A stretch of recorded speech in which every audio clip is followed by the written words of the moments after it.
Hello everyone, it's Nikki Batgirl D'Angelo from Star Citizen Addicts Anonymous, and I'm here today with what I hope is going to become a series, and I'm calling it Let's Pew Pew, just like I did before. This one's going to be a short tutorial. I've done landing tutorials, I've done X55 tutorials. This one's going to be simple.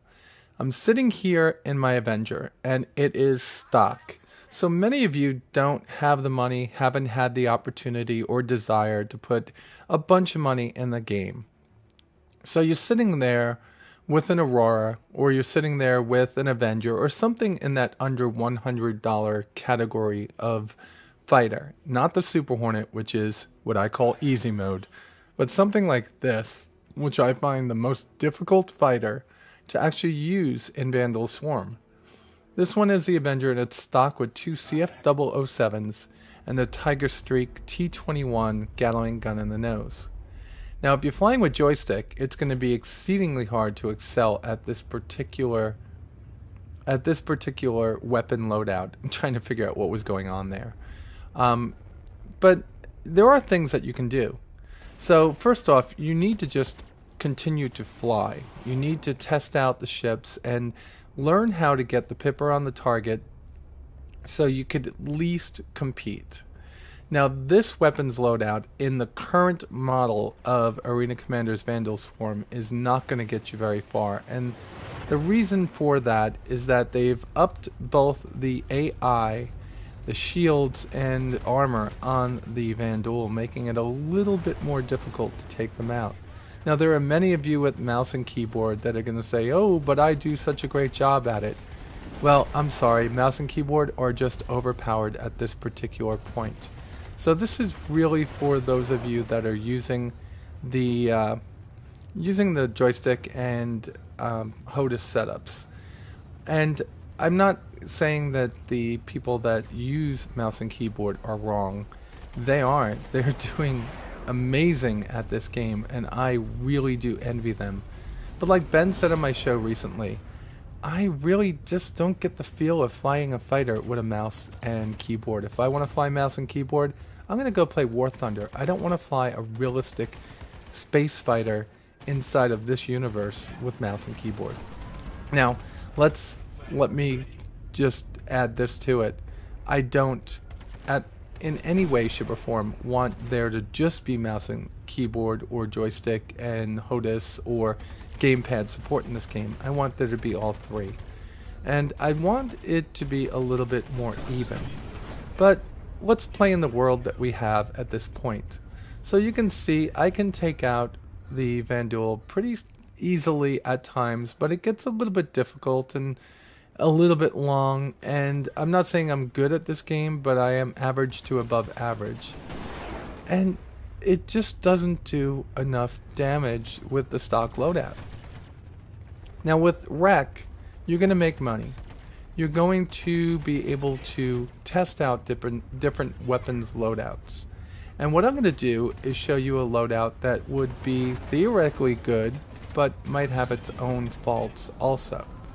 Now, I'm not going to go into multiple loadouts here. The primary purpose of this isn't to trash whatever device you use, but it's to give you an idea of how to go in and change your weapon systems to something that might be a little bit more capable, a little bit more, well, have a little bit more of a punch. So we see the fight that I have here as a constant turning match, and trying to keep the nose on the target is kind of difficult for us joystick users. And all CIG would have to implement is something like what a MiG-29 has, where when you do have a your nose lined up, the cannon fires as soon as it has a solution. The computer's figuring that out. As soon as it has a solution, that will definitely hit. So you could do it that way. So the MiG-29 pilot holds down the trigger, and the computer actually fires the weapon when the target is lined up.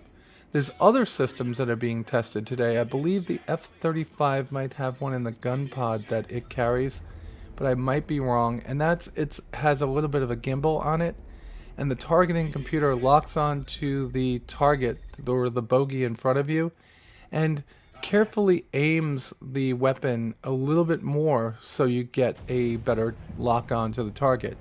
Now, I know that was theorized and it was tested by DARPA. I'm not sure if that was implemented on the aircraft at this point, but if they're testing it, it surely will be in the future.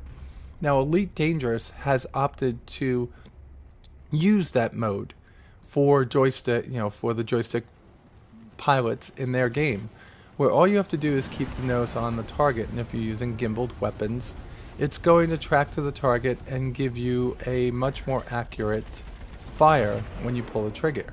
Now, it's not easy mode, it's not giving an advantage, it's just something that you can theoretically say would be working 1,000 years in the future. Now, I'm getting a little bit bored with this particular loadout, and I'm going to show you what I've done. But first I want to explain that punch out that just happened. There are some errors in this game, and myself and other people that have been using Joystick have been getting phantom joystick presses again like we did in the past, and well, it caused me to punch out. So let's stop here, let's go to the holo table, and let's fix this Avenger with just a 2-weapon loadout to show you just how powerful some of the other weapons can be. So I'm just getting back into the hangar, you can tell by the graphical glitch there, and the holo table's off to the left, but before we go there we want to talk a little bit about this. The Avenger may be underpowered, but it doesn't need to stay that way. So there are many weapons that you could look at. Sledges, which aren't that expensive, are size 1s and they'll work on the Avenger. I believe you might be able to fit OS 6s on them. I'm not 100% sure. But what I'm going to do with this one right now is I'm just going to use a loadout of sledges. So let's go into the holo table and make this change. Here we are at the holo table, and we're going to quickly go and grab the Avenger and then move it into place. So let's get that done. Alright, right mouse button will move the ship around. Here, let me show you. Here's the front. Right there. There's some of the things that you can see. There's a shield I could pop out and change out if I want to. And let's just move it back around in my favorite position for setting up weapons. So right now, all I'm going to do is play with them to get 2 sledges on it, and we're just going to run with 2 sledges. So we have size 1 slots here. Let's just show you a couple of things that you can put here before we throw on the sledges, or at least one other thing. So we have size 1s that we could put here. So this is that was the Series 9 broadsword, which is a ballistic cannon. But what I want to put on there is going to be this device right here, and it will be the sledge cannon. And the sledge mass driver, which is 60 millimeters, is a really hard hitting weapon. It is able to vaporize things in front of you, and it doesn't have a reduction in damage as much as lasers or neutron weapons do when you're fighting something that has strong shields. Now, with all the shield increases that they've done to the Vandal, this is a good setup, but it does have its drawbacks, and we'll talk about that as we go and test this now. Here we are now in the game, and we're flying the Avenger. So we're just going to stop it for 1 second. I have the 2 sledges loaded, but right now they're on my secondary fire button. I find that a little bit difficult to work with. Hit F2 on the home button. Use the cursor keys to go back and forth between the weapons, and hit enter on the ones that you want to activate. And I'm going to deactivate the other button too. Now I have the 2 weapons assigned to the primary fire button.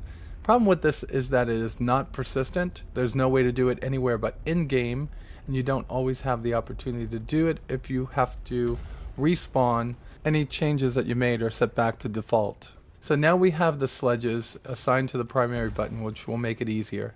Now, because of their low velocity, they're not as accurate at a distance as a laser is, so be careful with trying to pump too much ammunition out. So what you want to do is really get your ships lined up, and this might be a couple of seconds here, but we have a couple of good ones, and you can see one burst right into the center of that Vandal, and it was done. The scythes are not hard to kill with this loadout. Now there are other loadouts that you can try, but with size 1 weapons, I think the sledges are the best ones to go with. There is going to be a drawback to this, however. If you're trying to play alone in Vandal Swarm, you probably don't want to go with this loadout, because right now the sledges are gimped in a very big way with the number of rounds available to them. You get 2 boxes of 60, so that's 120 rounds. That means you have to be highly accurate with your shots. And when you start getting up into higher levels where you have 8 or 9 Vandal, it's going to get tougher and tougher. You might want to take a couple of better missiles with you also. But you will have the Tiger Shriek in the front, which has considerably more ammunition. And it's just as hard hitting. It's just the Gatling mechanics in the game are a little bit, they're a little bit lacking. I've talked about this a couple of times. When you pull the trigger on the Gatling gun, the first round doesn't come out for a few tenths of a second. So you'll think you're lined up, you'll pull the trigger, and then you have to hold that pipper on the target for a few tenths of a second before the first round actually starts to fire. Now you can drag it, hold the button down, the trigger down, and then drag your pipper over the target, and hopefully by the time it starts firing the weapon, you actually have one of those shells firing through it. I'm trying to figure out which part of this mission would be best to show you with this. So we had 2 weapons loadouts on this. We had 2 CF-007s and a Tiger Shriek. And now we have just 2 sledges. Now you might have a little bit of a hard time lining things up, and I'm just trying to show a couple things here. But once you do start to get your ships to line up with you perfectly, all of a sudden things just start coming together. And this might be one of those. Once you get them into a pattern, and there we go. This is one of the problems with Joystick flight at this point. There you go. You'll see that it's doing a bunch of damage.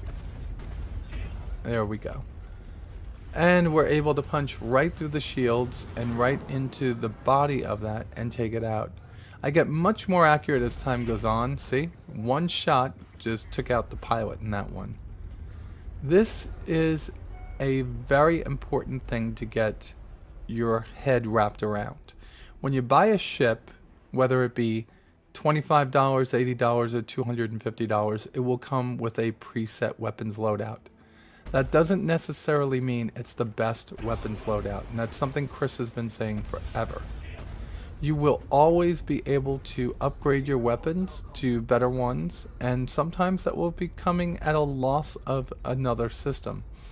You put a more powerful weapon on, you might need to add more coolers to it, which will drain more power, which will give you less power to the CPU, and thus less power to anything that uses a computer, like targeting, and well, you can get the idea. There's some kind of a quid pro quo there. If you give me this, you'll get that. So if you take better weapons, you might be giving up better power. You might be giving up better defenses. So be careful in what you do choose. I can tell you this, there are some weapons that seem to be a little bit more powerful than others at this point.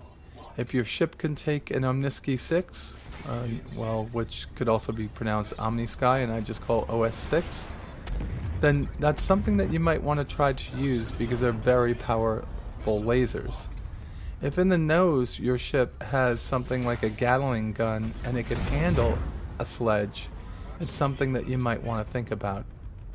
They probably do the same damage. The sledge is much more accurate, and just a couple of shots can take out almost any ship so far that I've seen in the game. Well folks, I think I've talked enough for this one. This is one of my first tutorials on how to set up your ship for better combat. I hope you like it, and if you do, please make sure to click the like button below, the thumbs up button. If you have any suggestions or comments, please make sure you put them in the comment section below. It's very important. Sometimes I'm talking from my opinion, and I'd like to know yours too. And with that said, you all be safe out there, and I'll talk to you soon.